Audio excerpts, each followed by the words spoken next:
Hey, yo, you ready? Let's do it. Yeah.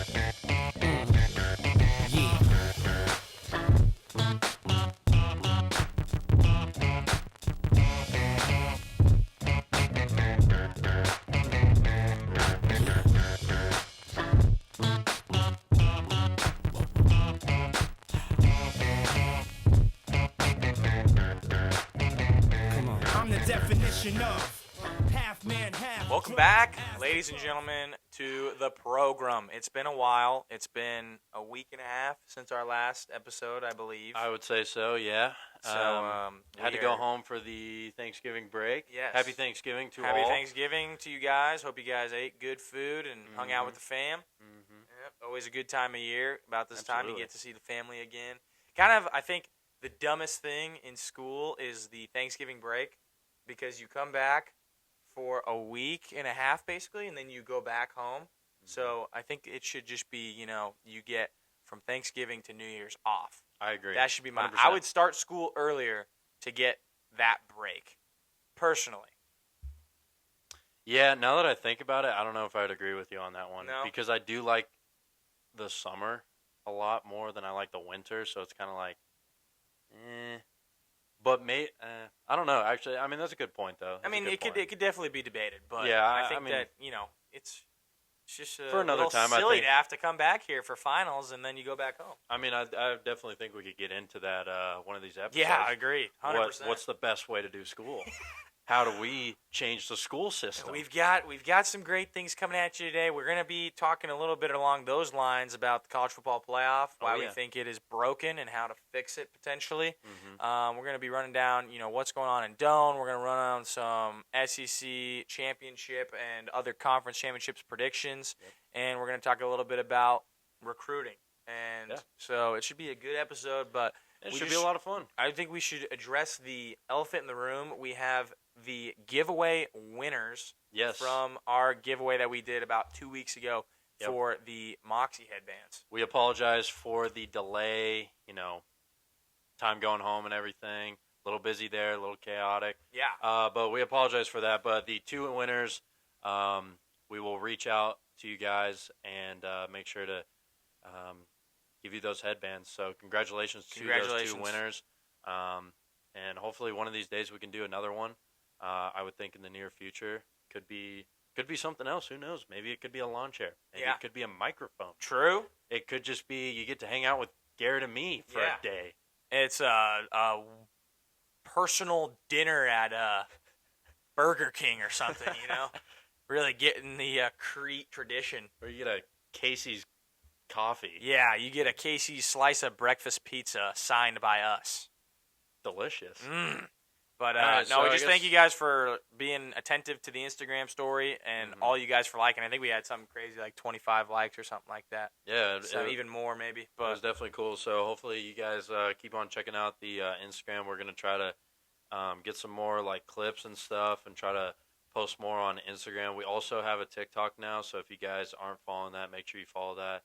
It's lawn.chair.talk. So make sure you guys go check that out, and we'll be posting more clips on there. So just keep on keeping on, I guess. I don't keep know what on else tuning to in. say. We're going to keep firing our way content, and as soon as the new year hits, it's going to be rolling with, new stuff about Dome baseball. But on that subject, we're going to give a little rundown of what we've been doing in the last 2 weeks. Basically, we talked about the last episode. We were talking about Max in the weight room. And now some more guys are hopping on their throwing programs. And so, it's kind of in that cycle of going to the GIF and throwing and doing your running stuff and your core work and all that other good stuff. And then you come back and do it again the next day. So nothing's really changed since then. We've just been kind of maintaining in the weight room and then doing our throwing programs, and hitters do whatever they do. And then hopefully when we get back home, we're going to have to start throwing bullpens and throwing live, and it'll get a little bit more interesting and getting in shape for the season. So yeah, I mean, right now, obviously in the last episode we talked about maxing and stuff in the weight room. Right now it's a little bit more laid back in the weight room. Not necessarily laid back, but, we're as Garrett said, maintaining, not going anything crazy by any means. Want to try to avoid injuries and stuff like that, especially with the off season coming or the winter break coming off, where we're not going to be here for 3 to 4 weeks or whatever it is. But yeah, just make sure that we just get set up well to be able to get that work done while we're back home, and be able to come back strong, healthy, ready to go for kind of the grind of things. Where as soon as you get back, I mean it's quick for us because first games for us are at pretty much end of January, early February. So when we get back January 3rd or 4th, somewhere around there, I mean, it's kind of go time. So you got to get ready. You got to get live ABs in for hitters, pitchers. I mean, same thing, live ABs. Got to make sure everything's looking good, feeling good. And it's more about just actually, instead of like feeling things out, making sure you're mechanically sound, it's more now it's just kind of that competitive aspect. And it's like, it's go time, man. You got to give everything you got. And, yeah, so I mean, it's an exciting time because you get to obviously go home, spend time with family, see friends, all that. But more than that, it's a chance to really, get ahead of other people that are going home over break, other teams, where they're going home for break. That some guys might be lazy, some guys, that's a chance for them to really get stuff taken care of and get bigger, get stronger, and yeah, so yeah, exactly right, exactly right. But moving on to that, we're going to jump into some college football. Let's get it. We've been getting what was probably the craziest coaching cycle in recent history this year. I mean, every big school, if they were unsuccessful for the most part, is firing their coach. And you know how that works. It's usually those guys get put in the cycle, those job openings get opened up, mid-major coaches move up, OCs, DCs from other Power Fours get moved to head coaching opportunities. So we're just going to go and talk a little bit about how all that stuff is looking right now. Just go over a couple notable ones, which there are a lot. So we're going to kind of go over them and just kind of debrief what we think about them. So yeah. Let's start off with John Sumrall, hired by Florida on November 30th, and he is coming from Tulane, where he's been 19-7 over the last 2 years. Yep. Obviously, Florida fired Billy Napier, I think, probably week 4, week 5, somewhere around there. I really do like Sumrall. He's done a great job with Tulane. Obviously, he was kind of taking over a well-oiled machine over there when he got the job, but he's maintained that success, giving them a chance to make a playoff berth this year. And I think with all the resources at Florida, he is going to flourish there. So I wish him nothing but the best, but I think that was a great hire for them, given the fact that they had to give up on Lane Kiffin and start to make a different decision and go a different path. So, yeah, I mean, I think that was a great hire for Florida. And I think his success at Tulane kind of proves that he can definitely hang around, at a higher level when we're talking SEC. I think he's done a good job there. It's noted here that he's reached the conference title game in all 4 seasons as a head coach, which 2 of them were at Troy and then 2 of them at Tulane. So, I mean, he knows what it takes to win. I think that brings a lot of good culture to Florida, which they've been looking for a long time. And I think he's, found success there. And, I think that's a program that's looking for, a quick kind of flip of a switch. And I don't see that happening right away for him at Florida. But I see this as being a process. And hopefully Florida's able to be patient enough, especially with the fans and with the school itself, to be able to be a little more patient, and understanding, hey, it's not going to change all of a sudden. But the resources do speak for itself. So if he's able to be successful at a school like Tulane, where there's not a whole lot of resources, the NIL isn't as well funded, now he gets to go to Florida. Recruiting's a lot better. I think those pipelines and those kind of things are going to help carry him to find success early and often. But it's the SEC that we're talking about at the end of the day. It's hard to find quick success right away in the SEC. So I see a bright future coming for Florida. I just don't know how quickly it's going to happen. Yeah, not to mention, you talk about the recruiting, but he's also, as long as he can keep some of the guys he's got there, I mean, he's got immense talent already there. 100%. Hopefully you would expect Lagway to kind of take a leap from where he's been the last 2 years. Yep. But tons of talent already on that roster that Billy Napier reeled in. So if you can convince those guys to stay and trust your process, who knows? I mean, that's a team that, if given the right system, could end up competing right away. And obviously, not saying they're going to win the SEC, but you could easily see them going 8-4, maybe even 9-3, and knocking on the door to the playoff. I mean, who knows? I mean, if you got the resources at this day and age, you can make anything happen in the portal in one off season. So absolutely, and I like how Florida handled this. I think we'll get into this later with the Kiffin situation, but Summerall is able to coach Tulane he's able to coach them in the conference championship, which they got against UNT coming up this weekend, and then he's also able to continue if they make the playoffs to be able to coach there. And I like how Florida's handling that. I think it shows a lot about them, but I think it shows a lot about Summerall as well. Sure. That he's loyal to his guys. He understands, hey, look, man, this at the end of the day felt like a great opportunity that I had to taking that Florida job. But at the end of the day, I committed to this team. This is a great season we're having. I'm going to be here till the end, till it's over. And I think that shows a lot on both sides of the ball. So, and obviously the Kiffin situation we'll get into later, but, complete opposite. Hey, while we're on it, let's just hop to LSU. Yeah, so Lane Kiffin gets hired by LSU, fires Brian Kelly early in the season.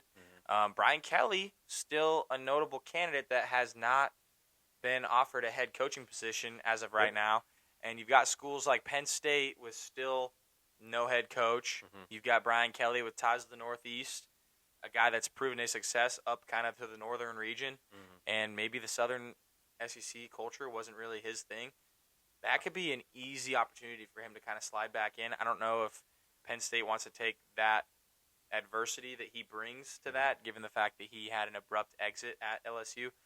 But back to Kiffin, I think that the difference between Kiffin and Summerall, at least in the aspect of playing their conference championship game, is I think that when you're coming from a mid-major school like Tulane and you're kind of rising in the ranks, so you're getting the opportunity to go to Florida, they're going to be a little bit more likely to say yes when you ask to coach your team. Because I think that at the end of the day, you got to know at a mid-major school, your goal is to get to the highest level you can be, right? It's not like you're wanting to establish yourself and stay at Tulane for 20 years and have them build a statue for you. 100%. You want to be able to get to the SEC, maybe even go coach in the NFL.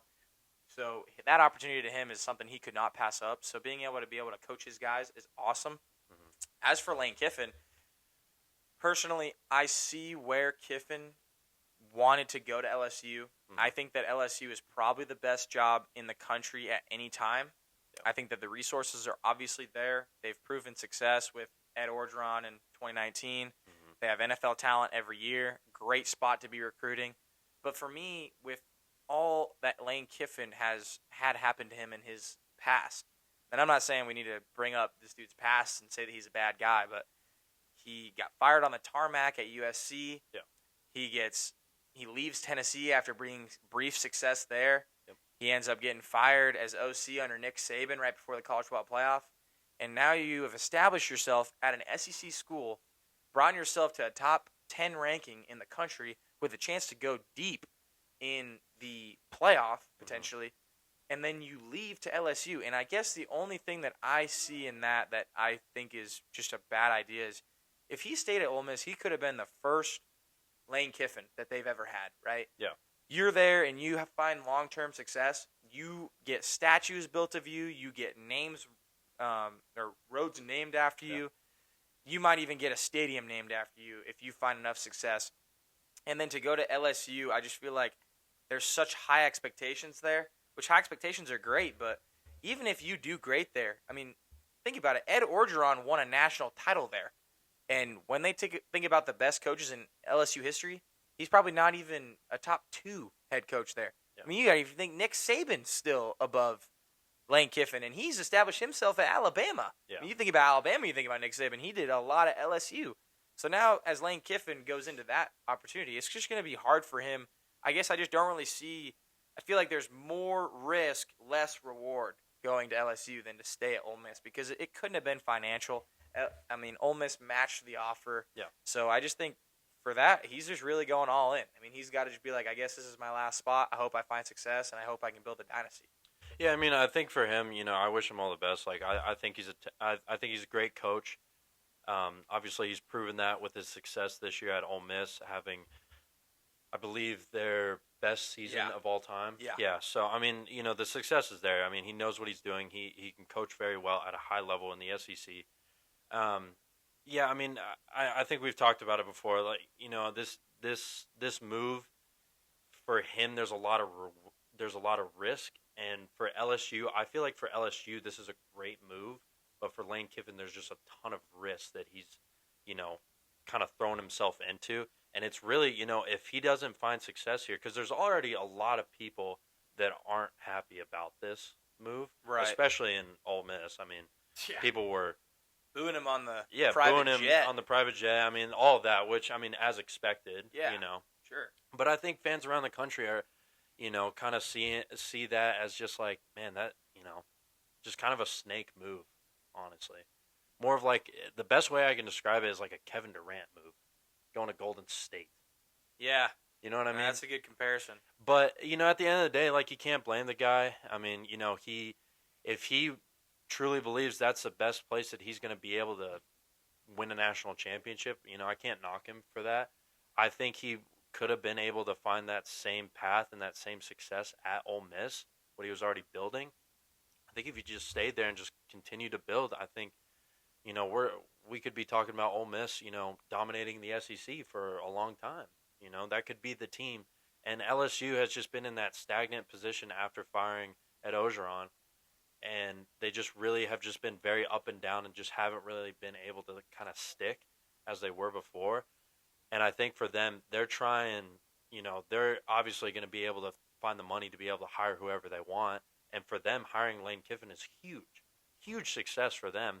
But as you said, I mean, for Kiffin itself, that's a huge risk for him. And obviously, he had to have thought about it for a while, I would think. So, and just my point earlier with it was the comparison between Summerall and Kiffin. I know now that I think about it, it's not the best kind of comparison, but at the same time, I mean, a lot of players were pissed from Ole Miss about him leaving the way that he did. And my biggest concern for Kiffin moving forward is that might hurt him in the long run, because we talk about the portal being such a huge factor in what schools are turning for. And LSU is going to have to be a school right now that is going to have to look for the portal immediately, just based on the fact that they're trying to find quick success.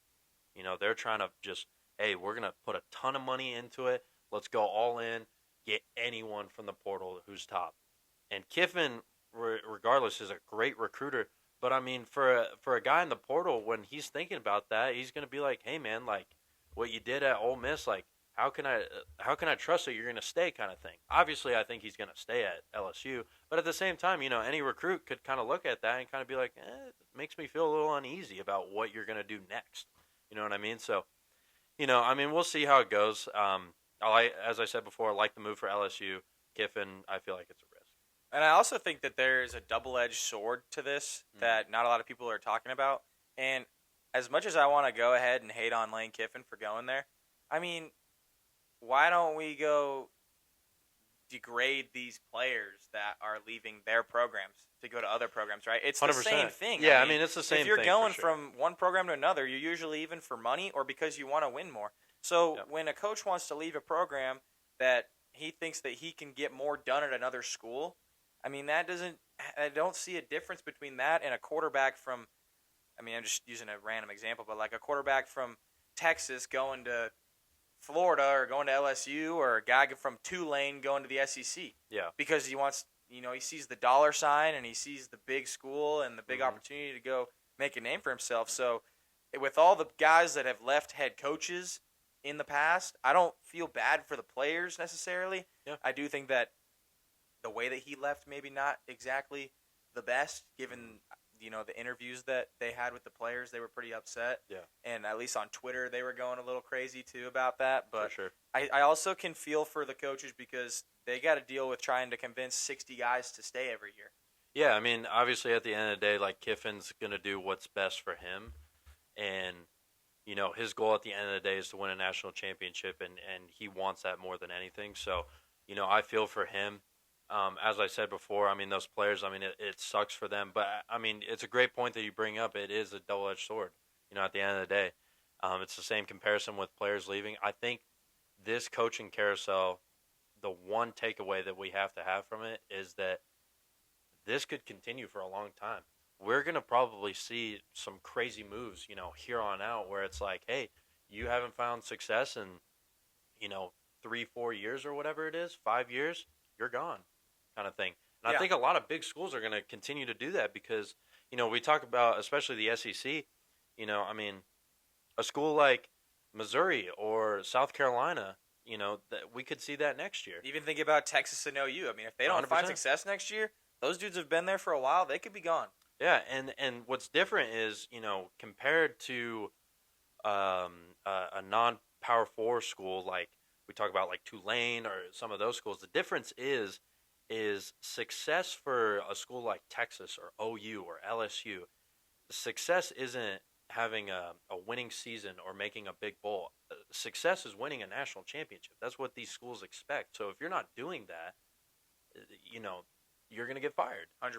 And so, I mean, I'm interested to see kind of what the future of college football is going to look like as far as that goes. My opinion is that it's going to just continue to change so much where there's going to be so much coaching changes just in and out. And just as it is for players, I mean, there's no sense of finding like a real home and staying there for 4 years. There's no signing day where it's you put pen to paper that you're going to that school for 4 years. It's like, I'm going there for next year. We'll see about after that, Right. You never know. So, exactly. I don't know if you have any that you want to talk about. Obviously, we've been spending a little bit of time on this, but I just kind of want to hit a couple notable ones at least. Yeah. So, Auburn hires Alex Golesh and fires Hugh Freeze, which I think Hugh Freeze, I mean, he's had plenty of opportunity to find success, and he hasn't done it. And I think that is a home run hire for 100%. the Tigers. Alex Golesh is a dog. I mean, he has made the most out of USF. The guy's a grinder, and he's a proven winner and a hell of a recruiter. And now that he has the resources at Auburn in an SEC environment, I could see him finding a ton of success, and I could also see him bringing a ton of his players from USF with him. Yeah, I mean, 100%. I mean, both of us were super high on USF at the beginning of the year, and I still think a very talented team. And I really do like this hire a ton. I think Golesh is going to be a guy that can really bring back that Auburn, what's the word for it? Auburn, I mean, just they them used to be kinda, a powerhouse. Yeah, I mean, they were a powerhouse, And I think for Auburn, once again, like a program like LSU where, they're really just trying to find the right guy, the right kind of fit for it. And once again, if they can be patient with this pick, I mean, I could see. I mean, they already have great recruits there. We talk about their receiving core there is unbelievable. Yeah, a couple 5 stars there. The quarterbacks haven't been great in recent years. Jackson Arnold. Yeah. Arnold wasn't great this year, but you find the right guy there. I mean, this could be a game changer. Hey, they got that Auburn. 5-star too. They got Deuce Knight, who they actually benched in their last game so he could keep his red shirt. Yeah. So if you can convince that guy to stay, which I have full confidence that Golesh can. Yeah. I mean, the money's probably already talking in that regard, but yeah, I think that could be a huge addition for them. I mean, he wasn't obviously polished, but you give him a full year to get under Golesh's system. I mean, Golesh has developed quarterbacks. Byron Brown was a dog for USF. Yeah. And now you've got a 5-star who's 19 years old. Chance to be an absolute dog out there. Heisman contender possibly next year with the talent they have on the outside. Being able to give him the ball and tell him to run a high-flying offense. Yeah. The possibilities are endless. Yeah, I mean, once again, I think as we look at any SEC school who's hiring, as we look at any SEC school, top to down, we talk about Vanderbilt a lot. Vanderbilt was a school that was just a joke for years and years. Just probably ever. Forever. Even when Jay Cutler was there, they were still ass. They were terrible. Yeah, I mean, one of the worst. He was just really good. Yeah, I mean, one of the worst football programs of all time. And you see how quickly it took for them to just flip a switch. And we're talking about them for a playoff spot now. This could be a team that has a potential to be in contention of winning a national championship And we joke around about that, but, it's reality where any SEC school, because they have the money and they have the funding and they find the right coach, it can flip just like that. Yeah. Where they can get anyone they want, find the right guys for them that fits their system, and, create havoc in the SEC. Yeah. So, I mean, as they say, any given Saturday. Right. So, and that's true for the SEC. Every SEC school is talented, except for Kentucky now. But hey, Kentucky, big hire. Big hire though for Kentucky. Will Stein making it to Kentucky. We'll Kentucky guy, born and bred, had found success, gets an opportunity to take over I believe his alma mater. I know he's from Kentucky, but I'm not sure if he went there or not. Alma maters that seems to be the way. I mean, he's the Oregon OC, which that offense has been unbelievable. That seems to be the key to really doing it, though. I can't believe Mark Stoops was there for 13 years, but it was unbelievable. And Will Stein has got a chance to turn that one around. Not that I need to talk about that a whole lot, but could be another SEC addition that makes Kentucky very competitive, at least in that regard. 100%. And I think what we could probably end it with, as far as the coaching carousel goes, is definitely the Virginia Tech hire. That's what I was which is James Franklin, as we all know, who was fired from Penn State early on this year. Me and Garrett have talked about this, just kind of looking at, I guess you can probably speak on this more, but you've been kind of talking about how Penn State's going to be the new Nebraska. You still feel strongly about that? I do. I'm going to let you take that one away. No, yeah, just to keep it brief. I think it's a great point, though. So, you've got a team like Penn State who, at least comparing to Nebraska, had found long-term success, been to the playoff, been in, ranked in the top 5 a couple years. You've got Heisman candidates. You've got NFL playmakers. You have established yourself as that team. Have you got it done? No, you haven't won a Big Ten. You haven't made it to you haven't won a national title. You haven't made it to a national title game. But you have got to understand that being in that position of constantly being one of the best teams in the country, being in a New Year's Six Bowl every single year, constantly being a 9, 10, 11 win program, that is a amazing blessing to have that. 100%. And what happens is they get off to a rough start and they make the irrational decision to fire James Franklin, which I just don't think was the right move ever for them, but let it be what it is. And Nebraska did the same thing. They decided that they wanted to move on, and even way back in the day with like the Callahan days, but just more recently, at least you found success with Bo Pelini. Bo Pelini was a guy that was going to get you 9 wins a year. You were going to lose the big games, but you were going to win every game that you needed to win. You might get an upset in that year, and you were going to be a super respectable top 25 team every single year. Nebraska gets tired of that. They're like, well, with Osborne, we were winning natties every other year, so let's go get a guy who's going to do that.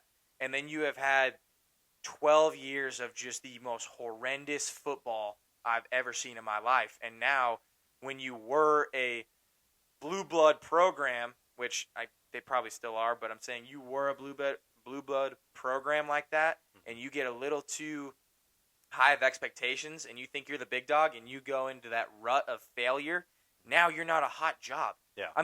If Matt Rule doesn't succeed next year and he gets canned, I don't think Nebraska's a hot job. No. I don't think you want that job.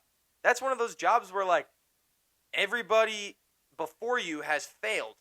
Are you going to be the next guy that fails? Yeah. You obviously got the resources. You've seen 4 dudes before Rule not be able to make it happen. Yeah. And I'm not saying that they were all in the NIL area that we have now, but I'm just saying the fact that he hasn't got it done, I'm worried that Penn State maybe makes the wrong hire here and they go in a skid like that and they become a team that nobody wants to coach for. Mm-hmm. So, well, especially now, just based on it being at this point a little late as far as like the coaching carousel goes, because at this point your top hires are pretty much gone, unless you want to look for Brian Kelly, which at that point, and they're still risking that too. They're still risking that, and do you really want to go that route? And is he even willing to go to Penn State? Right. At this point, he's on the older side, so he could just be like, hey, I'm done, kind of thing, right? Yeah. So it really just depends. what I really like about James Franklin is he could have really, took this to heart and been like, wow, like it's really, I couldn't get it done, and that standard is winning a national championship. I couldn't get that done. What am I going to do now? And he gets hired by Virginia Tech, and he goes full force, and he's just taking guys from Penn State's backyard. Yeah. I mean, he's flipped that recruiting class right around to a top 25 recruiting class in the country right now. I think they're 23rd, maybe? Yeah, as far as signing day goes. And it interests me, too, what he's going to be able to do in the portal. Yeah. Because there was a lot of guys that spoke out after he got fired from Penn State. There was a lot of Penn State guys that spoke out and were like, we love Franklin. He was a great coach. Really great guy. A guy that I wanted to play for. So you could see a lot of guys from Penn State, top-tier guys from Penn State. Because this isn't a not talented team. This is a talented team still. Yeah. And you could see a lot of those guys being like, you know what? I want to follow this guy. I want to go to Virginia Tech. And even guys around the country, like I see, I don't know about right away, but he's in a conference now that very shaky, not very consistent with like a top dog at this point. We talk about Miami, but even then, I mean, Miami. Shout out to the Miami haters. Yeah. And Miami's not even playing for a conference championship, but that's kind of the top tier. That's the highest ranked team in the SEC, and they're not even playing for the conference championship. Just like what you said, I think that being in the ACC, you have an immediate chance to go win a conference championship. Win a conference championship, and then what does that say about him? Yeah. He's a winner now. I think that Penn State's going to look back and it's going to make Penn State look stupid. Yeah. Which you know what? Like I'm good with that. Like I'm happy for Franklin. Yeah. At this point, I think if he would have stayed at Penn State, I mean, maybe he could have found it, maybe he couldn't have. I don't know, but I like him getting out of there. And, Virginia Tech could be a school that he establishes himself for a long time.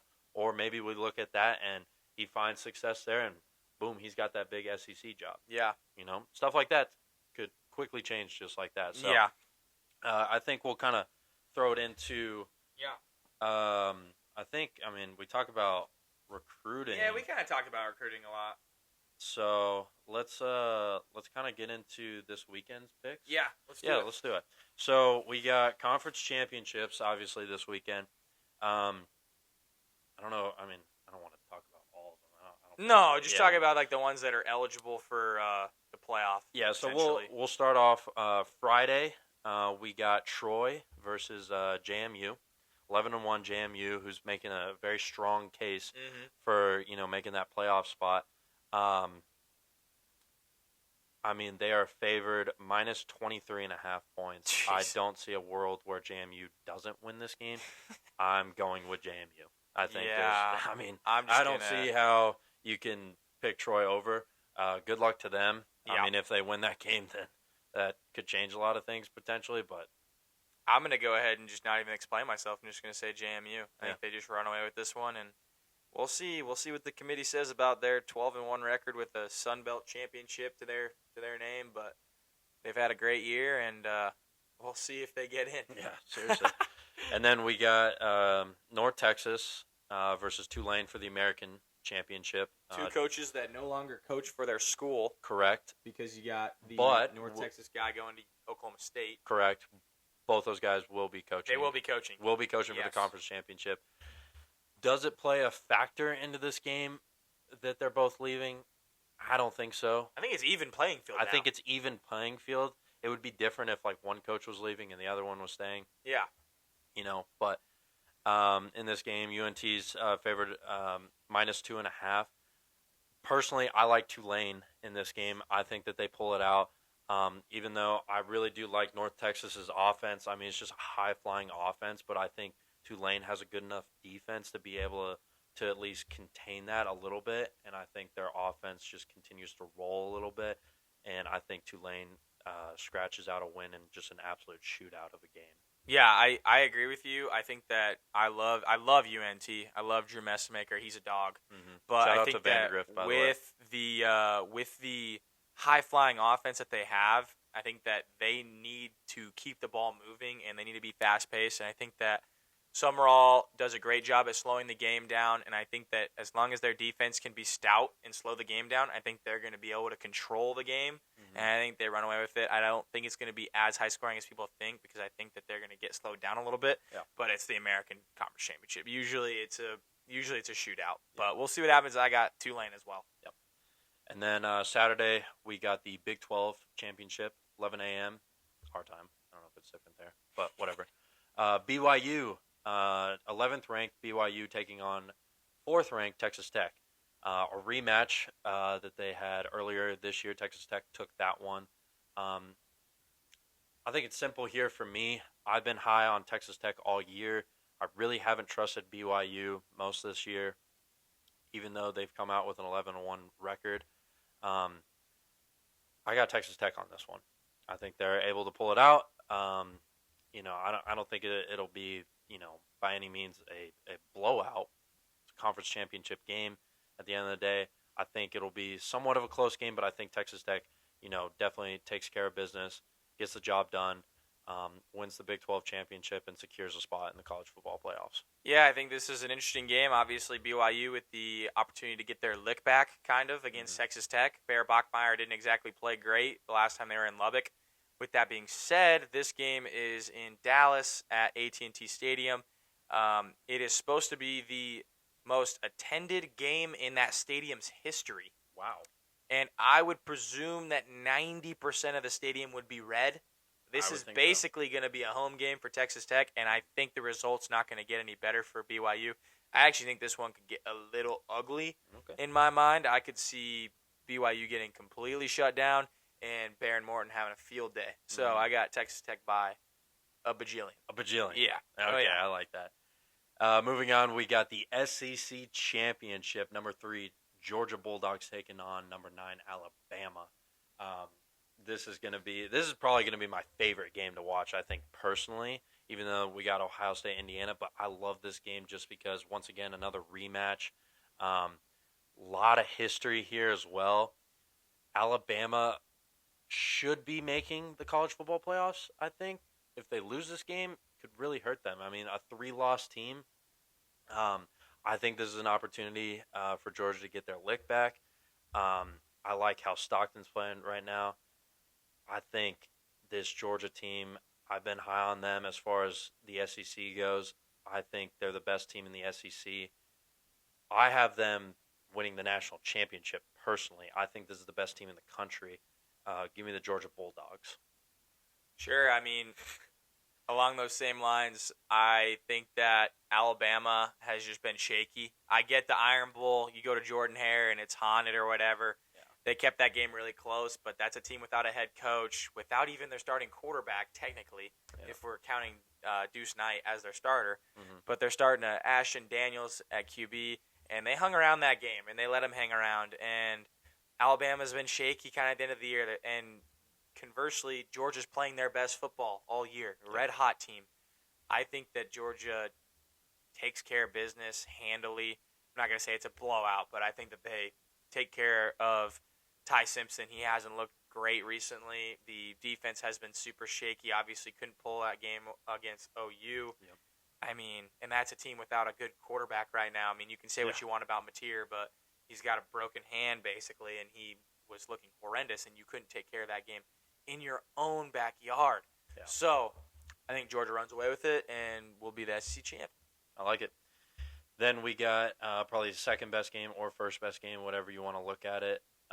We got Indiana, 2 ranked, versus the number 1 team in the land, the Ohio State Buckeyes. Both 12-0, these two teams. I think this is a game where both teams know that they're going to make the college football playoffs. I think they're both a little comfortable in that, and I don't think it's going to be too, exciting almost. I feel like these teams are going to kind of take it a little bit easy. And with that being said, a lot of people are taking Ohio State to just dominate this game. I'm going to actually flip that. I think Ohio State's going to be content on the way that they've been playing. I think they're just going to try to kind of cruise in and just kind of say, you know what, we're the best team in the country. We're going to cruise to the Big Ten championship. Indiana's not a legit team. and we're just going to kind of cruise our way into the playoffs. And I think Indiana with Singeti is just so fired up to be in this championship that I think that they rally together. Mendoza shows that he's a true Heisman candidate and just takes over, and I think Indiana is able to pull this one out.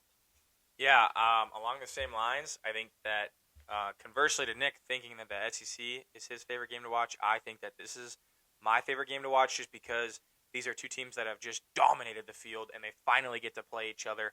And I'm looking forward to it. Obviously, Ohio State is just so talented and they've just looked amazing all year, really haven't had a close game. Yeah. And then you've got Indiana, who has done pretty much the same thing, just without the big name guys that catch a lot of the media necessarily. Yeah. But I think that this is going to be a game that just goes down to just gritty Big Ten football, dude. And I just trust, crazy enough to say, I really just trust Curt Cignetti to just rally his troops together. Yeah. It's a crazy take. Obviously, you're going against a guy who just won a national title last year, so I'm not saying that Ryan Day is incompetent, but this is a test that he hasn't faced necessarily in his career because they have the adversity of being the favorite in the Big Ten championship, and technically Indiana's an underdog, although they're second in the land. I think that he's got a lot of pressure to beat these guys because they're not really supposed to beat them. I think Indiana, in a really close game, ends up edging them out. And I'm really going to be rooting for the Hoosiers because shout out to the Hoosiers. I like it. And then to wrap it all out, we got the ACC championship. I mean, we got the Duke Blue Devils taking on Virginia. 10-2 Virginia and 7-5 Duke. Duking it out. I don't even know what to say about this game. I really, honestly, could care less about this game, if I'm being completely honest with you. I'm just going to simply take Virginia because, I mean, why not? But I really don't got much to say on this game. So, conversely, I got a lot to say about this game. Okay. By the way, we talked about the absolute chaos that went on in the ACC this year. Speaking of more chaos, last weekend, I don't know if you saw this game, but SMU, all they had to do was go into Berkeley. They had about 150 people at the game. Yeah.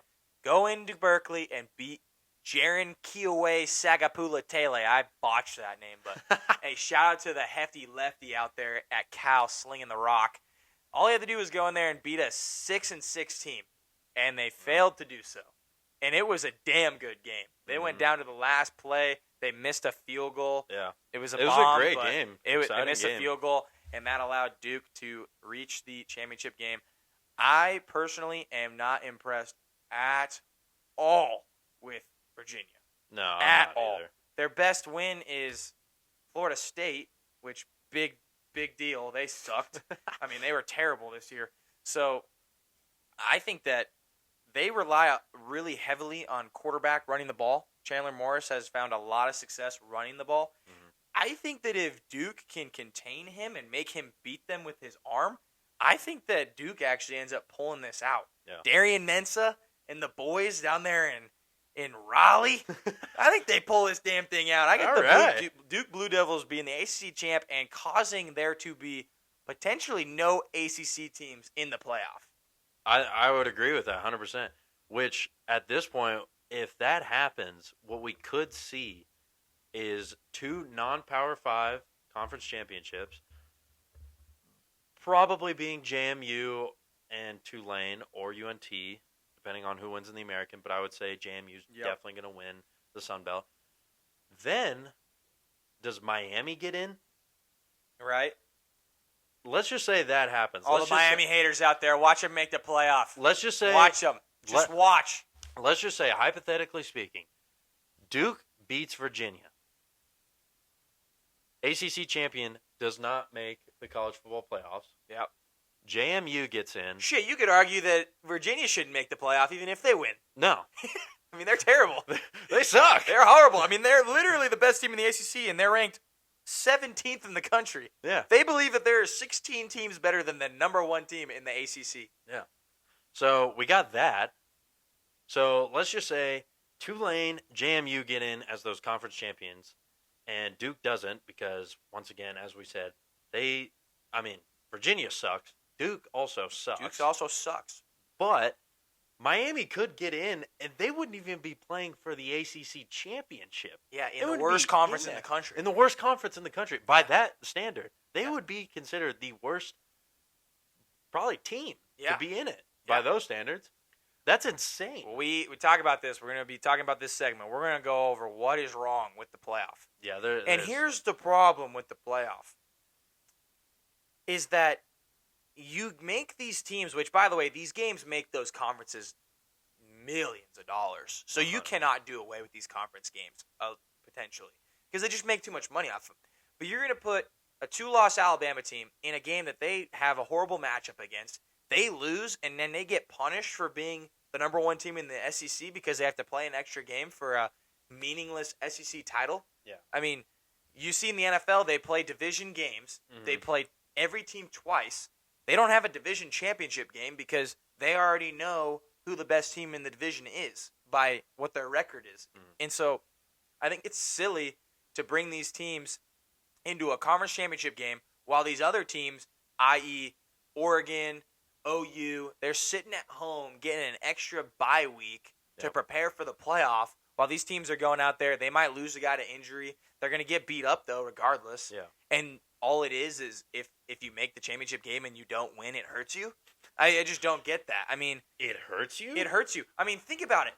Let's just say that Alabama loses and they go 9-3. And then you have a 9-3 Texas. You have a 9-3 Vanderbilt. You have a 10-2 Miami.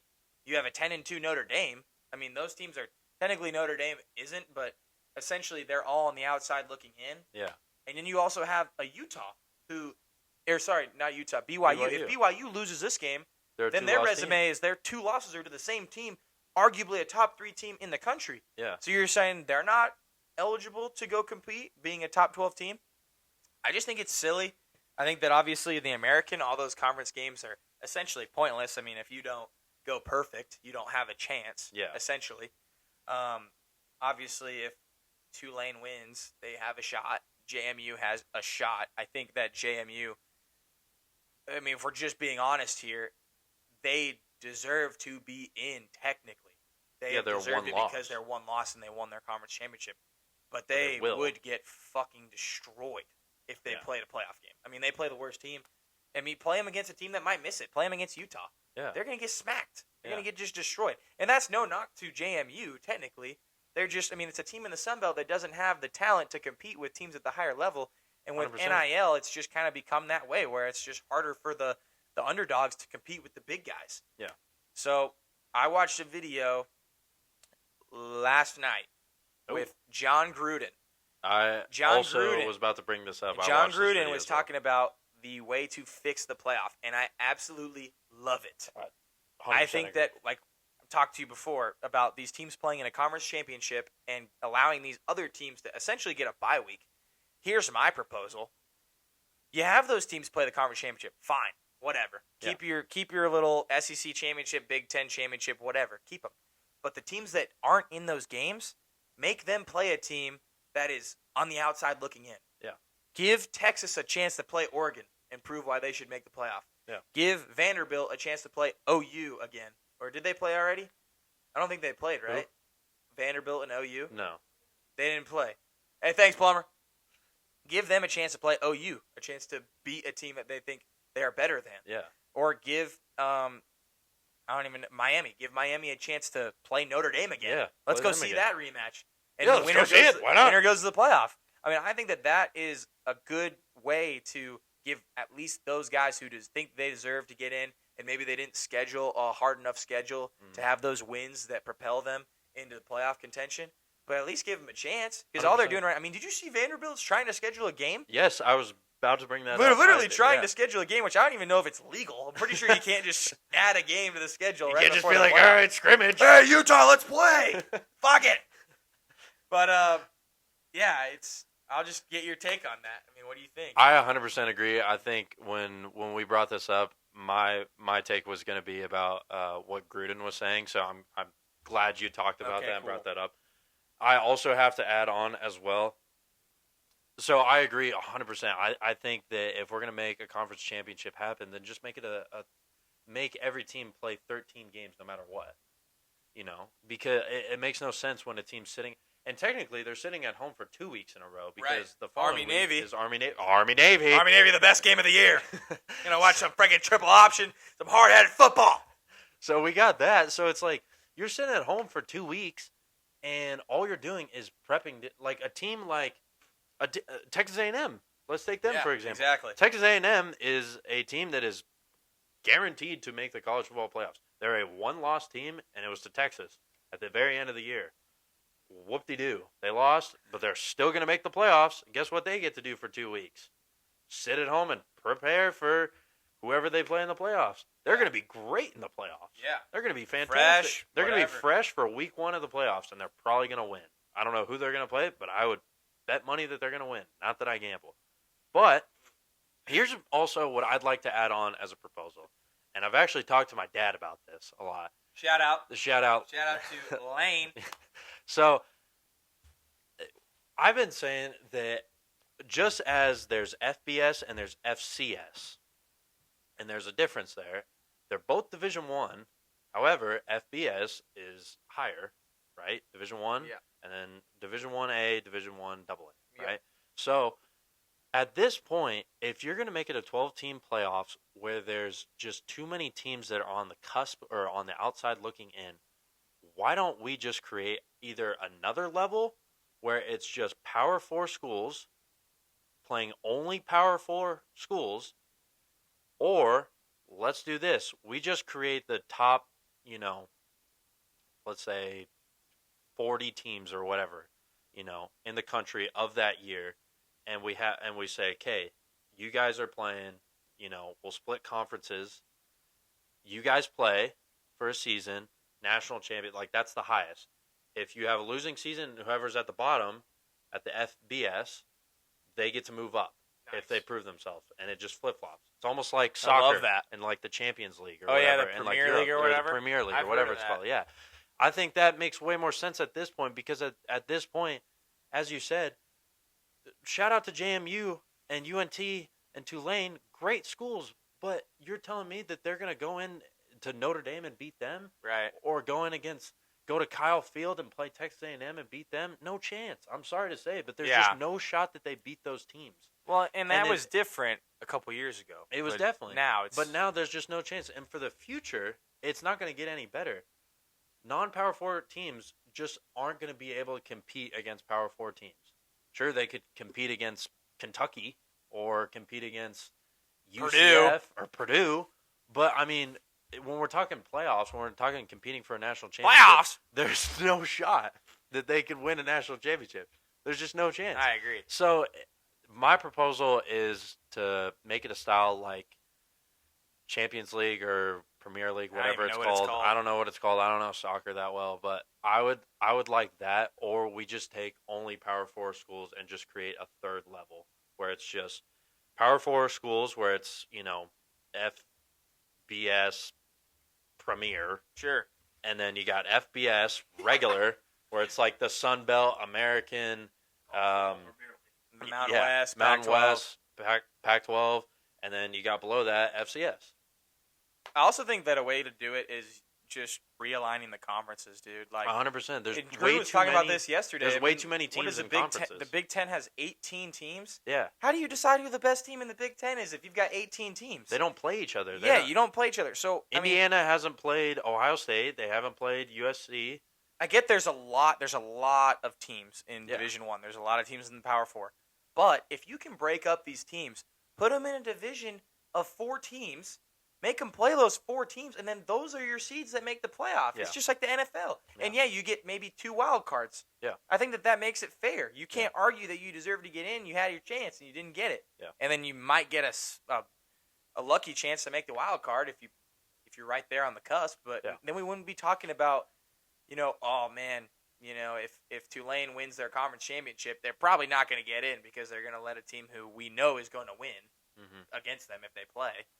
So I don't know. There's a lot to unpack there, and there's a lot of uncertainties in the future. I would put all my marbles on that they're going to change they're going to change it somehow.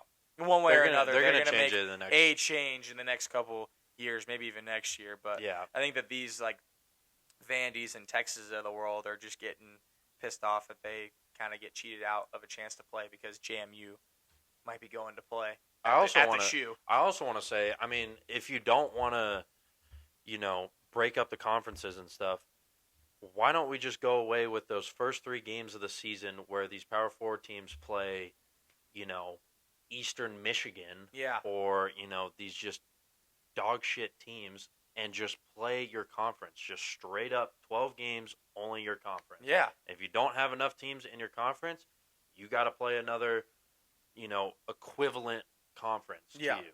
I agree. Because at the end of the day, like a team like BYU where they're like, we're 11-1 and you're just judging us because the Big 12's not great up and down. Well, what are your wins? Not great. We beat Utah. We beat our rival. And it's like, okay, congratulations. But if we're really talking about like strength of schedule, if that's going to be such a huge factor, your first 3 games, go play someone that's, legit from the SEC, And if you win that game, guess what? At the end of the season, if you have 1 or 2 losses, you can be like, hey, look, we beat, Ole Miss. Or we beat Florida. We beat, I don't know, whoever else. Well, and the dumb thing is I forget who it was. Maybe it was Kirk Herbstreit came out, and he was talking about how these teams are going to stop scheduling big games week 1, week 2. How does that make any sense? Yeah. No, because then you end up in a spot like Vanderbilt, where if 100%. you don't play anybody, you don't have any wins that are going to propel you, even if you're a 2-loss team. Yeah. Whereas, like, now we're thinking about even at Texas. Okay, you beat A&M and you beat OU, but you lost 3 games, and 2 of them were to Georgia, Ohio State, and then Florida, obviously. Florida's the reason they're out of the playoff, but it's like the Florida game is the reason they're out of the playoff, not the Ohio. The Florida game is the reason why they're out of the playoff, not because they lost to Ohio State by 3 at the beginning of the year. Yeah. Because if they win that game and they lose to Florida, they're in 100%. 100%. So it's just that was a stupid comment by Kirk that teams are going to start playing easier schedules because then you just end up in the same position. You're going to end up in the same boat. Yeah, you're going to end up in the same boat as a Vanderbilt where. So what if Texas would have played a joke of a team week 1 or 10-2? Well, then they're in the same boat. Boat as Vanderbilt. Yeah. So that doesn't help you. They still lost to Florida. Yeah. Florida's terrible. Right. Or they were terrible this year. What I'm trying to say is the reason that they're not in is because they played the number 1 team in the country and lost. Yeah. It's because they lost to Florida by like 20. Yeah. When they had no head coach. Yeah. That's the reason you lose. That's the reason you're out. Not because sorry. Not because you played the number 1 team in the land. So that shouldn't be a reason why teams don't go schedule those games early in the year. Because you go out there and you beat Ohio State, and Ohio State wins out the rest of the year, and now you're sitting here and you're like, oh, man, should we go with Vandy? I mean, they lost to Alabama by 10, but they did beat Tennessee. Oh, yeah, this team beat Ohio State at the shoe. I think that win outweighs their schedule. I would agree. I don't know. It's going to be interesting. There's a lot. There's a lot to it. I could also see coaches just going totally with Kirk Herbstreit. Like, let's go schedule the entire fucking Mountain West, and let's go play Nevada and Colorado State at the beginning of the year. Let's go beat them by 80. Let's go beat Alabama A&M. Yeah. I mean, I don't know. We'll see what happens. Let's go play Grambling. Yeah, Grambling. Kennesaw State. Yeah, go play like Nebraska. UAB. Nebraska. At this point. All right, well, ladies and gentlemen, that's going to conclude our episode. I actually don't know what episode, but that's going to conclude I think it's 8. Episode 8. Yeah, season 2, episode 8. Yep. That's going to conclude it. So, once again, shout out to our headband winners. You guys will be hearing from us. We'll women's basketball for Doan. Yeah. Shout out. Yeah, shout out. So representing the hometown school. Yeah, so congrats to you guys, and just make sure you guys continue to tune in, obviously, to the podcast. Make sure you guys are checking out the Instagram and TikToks. We're going to try to be more active on that. And then, I mean, as Garrett mentioned before, we're going to be going back home for Christmas break. We're going to try to post a couple episodes. Garrett's going on a little vacation. Yeah, you know, he's going south of the border. Yep, going to go hang out in Guadalajara. Yeah, so it's going to be a little tougher to post some episodes. We got time. Yeah, we got time. So we're going to try to figure it out and make sure we get some content out there. Yeah. over the break. But obviously, when we get back here, we're going to be back in DJ Beatty's basement. Dungeon. Domicile. Just dishing out videos left and right. So it's going to be, we're really excited for the new year. Content is coming, so be ready. Yeah, so be ready. Make sure you like, comment, and subscribe, and we'll catch you guys next episode. Yeah, thanks for watching. Thanks like, for watching. comment, subscribe. We'll see you next time.